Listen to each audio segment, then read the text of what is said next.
आप सभी का स्वागत है जेएस शिक्षा केंद्र में।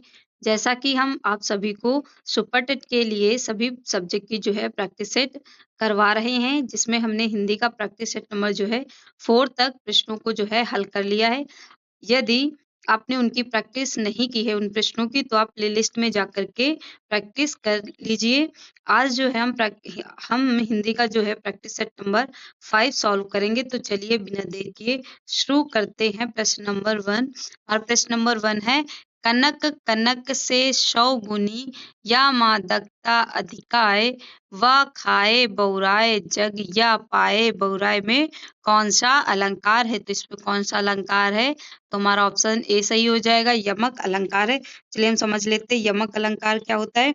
तो यमक अलंकार होता है जहां एक शब्द जो होता है, एक ही शब्द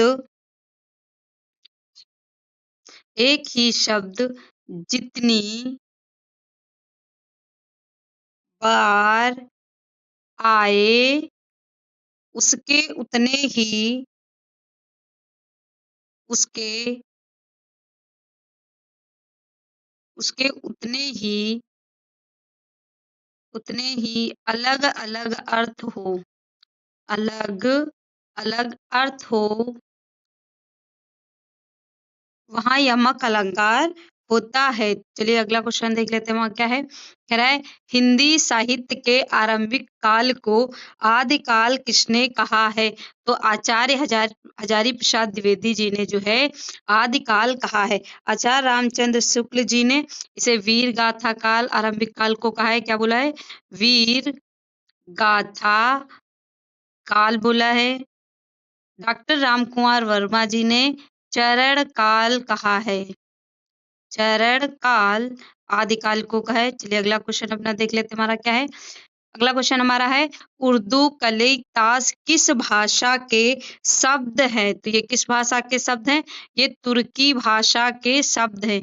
चलिए अपना अगला क्वेश्चन देख लेते हैं, हमारा क्या है। अगला क्वेश्चन हमारा है, मुंशी प्रेमचंद किस पत्रिका के संपादक हैं? तो मुंशी प्रेमचंद जो है वो किस पत्रिका के संपादक हैं? हंस पत्रिका के संपादक हैं। प्रताप पत्रिका के जो है संपादक कौन है? तो गणेश शंकर हैं। गणेश शंकर विद्यार्थी हैं, विद्यार्थी हैं। और सरस्वती पत्रिका के संपादक कौन हैं? सरस्वती पत्रिका के संपादक जो है महावीर प्रसाद द्विवेदी जी हैं। महावीर प्रसाद द्विवेदी जी हैं। ये बहुत ज्यादा पूछी जाती है सरस्वती पत्रिका। सुधा वर्षा के कौन है? तो सुधा वर्षा के भारतेंदु जी हैं। भारतेंदु जी संपादक है। चलिए अगला क्वेश्चन देख लेते हैं। अगला क्वेश्चन हमारा है, इनमें से कौन सी रचना तुलसीदास जी की नहीं है? तो तुलसीदास जी की कौन सी रचना नहीं है? तो रामचरितमानस, भैरव रामायण, विनय पत्रिका, ये तीनों जो हैं तुलसीदास जी की रचनाएं हैं। और हमारा लास्ट ऑप्शन है कौन सा? लास्ट ऑप्शन में हमारा, चलिए देख लेते हैं क्या दे रखा है। रामचंद्रिका जो है ये तुलसीदास जी की जो है रचना नहीं है। तो ये किसकी रचना है? ये केशव दास जी की जो है वो रचना है। रामचंद्रिका किसकी रचना है? केशव दास जी की रचना है। आप इसको भी याद रखिएगा, केशव दास जी की जो है रचना है। चलिए अगला क्वेश्चन अपना देख लेते हैं क्या है। अगला क्वेश्चन हमारा है, प्रत्येक की दृष्टि से असंगत विकल्प चुनिए। तो प्रत्येक की दृष्टि से कौन सा शब्द जो है वो असंगत है? तो यहाँ पे थोड़ा सा टाइपिंग में एरर है। ये नीचे के ईश्वर प्लस ये ऐश्वर्य होता है, भगनी प्लस ये भागनी होता है, विशिष्ट प्लस ये वैशिष्टि होता है, ये नक्षत्र प्लस ये, तो ये सब क्या है? ये असंगत है। इसका सही क्या हो जाएगा हमारा?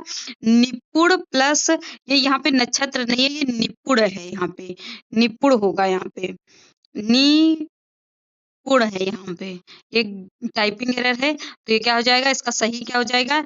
निपुण प्लस ता प्रत्यय लगेगा। तो कौन सा क्या बन जाएगा हमारा शब्द? निपुणता बन जाएगा। चलिए अगला क्वेश्चन देख लेते हैं, हमारा क्या है।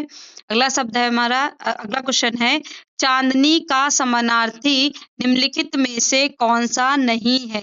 तो जो बिजली शब्द है ये चांदनी का समानार्थी नहीं है।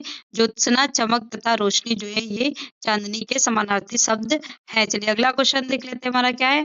अगला क्वेश्चन है, मुझे राजस्थानी ढाबे पर जाना है, वाक्य में कौन सा विशेषण है, पहचानिए।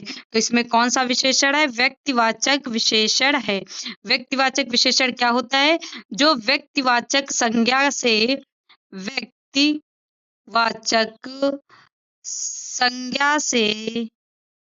संज्ञा से जिन विशेषण शब्दों का निर्माण होता है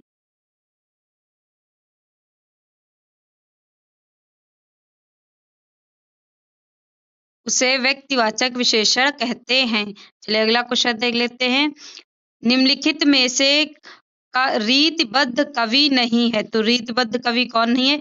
जो बिहारी दास जी हैं ये रीतिबद्ध कवि नहीं है। तो ये कौन से कवि हैं? इन्हें रीत सिद्ध कवि कहा जाता है। रीत सिद्ध कवि कहा जाता है।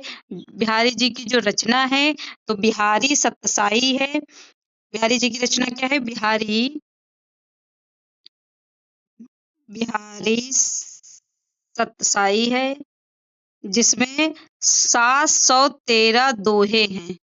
चलिए अगला क्वेश्चन देख लेते हैं, हमारा लास्ट क्वेश्चन। इनमें से किसे ज्ञानपीठ जो है पुरस्कार से सम्मानित नहीं किया गया है? तो किसे नहीं किया गया है ज्ञानपीठ पुरस्कार से सम्मानित? तो प्रताप नारायण मिश्र जी को जो है ज्ञानपीठ पुरस्कार से सम्मानित नहीं किया गया है। महादेवी वर्मा जी को जो है यमा के लिए जो है ज्ञानपीठ पुरस्कार से सम्मानित किया गया है। चलिए और सबको देख लेते हैं किससे सम्मानित किया गया है। निर्मल जी को जो है वो संपूर्ण साहित्य के लिए जो है ज्ञानपीठ पुरस्कार से सम्मानित किया गया है। संपूर्ण साहित्य के लिए और नरेश मेहता जी को भी संपूर्ण साहित्य के लिए ज्ञानपीठ पुरस्कार से सम्मानित किया गया है।